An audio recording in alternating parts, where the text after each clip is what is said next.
नमस्कार दोस्तों, स्वागत है आपका डीवीएस न्यूज में। चलिए जानते हैं आज की बड़ी खबरें। बिहार में पहले चरण के लिए मतदान खत्म हुआ। पहले फेज में रिकॉर्ड वोटिंग, नीतीश को हटाना मुश्किल। बिहार में जब 5% से ज्यादा वोटिंग बढ़ी तब सत्ता पलटी। 17 चुनावों का एनालिसिस होगा। बिहार चुनाव का पहला चरण समाप्त हुआ। इतिहास अब तक का सबसे ज्यादा मतदान दर्ज। 1314 प्रत्याशियों की किस्मत ईवीएम में कैद। लोगों ने महागठबंधन की जीत पर मुहर लगाया है। बिहार में बम्पर वोटिंग पर बोले आरजेडी के नेता तेजस्वी यादव। पीएम मोदी ने कहा, पहले चरण की वोटिंग में एनडीए को भारी बढ़त हुई। आज 2 जगह संवाद करेंगे। बिहार चुनाव 2025 में 10 जगहों पर ईवीएम खराब हुआ। वोट चोर के नारे लगे। मुजफ्फरपुर के शमशान के लिए मतदान का बहिष्कार हुआ।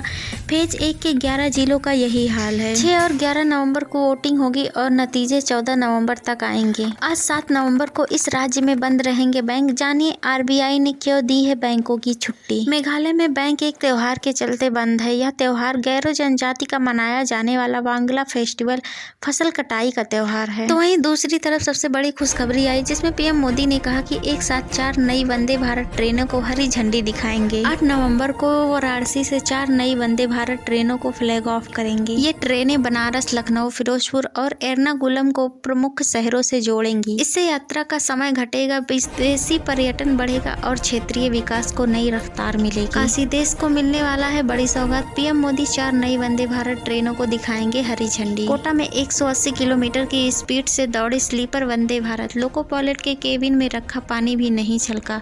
ट्रेन पूरी तरह ऑटोमेटिक है। स्वदेशी तकनीक से निर्मित इस ट्रेन का 2 से 17 नवंबर तक ट्रायल चलेगा। सुबह नई दिल्ली के इंदिरा गांधी इंडोर स्टेडियम के राष्ट्रीय गीत वंदे मातरम की 150वीं वर्षगांठ के वर्ष भर चलने वाला उत्सव का शुभारंभ करेंगे।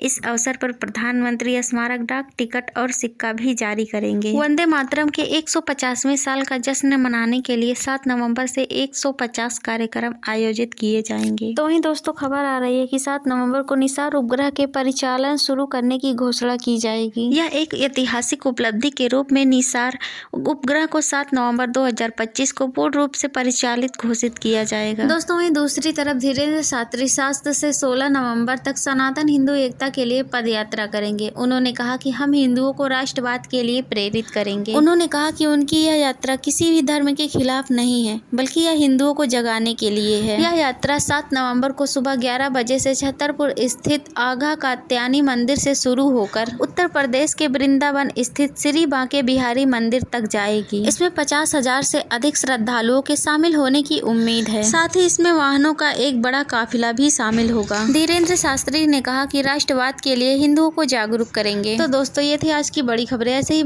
खबरों के लिए देखते रहें डीवीएस न्यूज। धन्यवाद।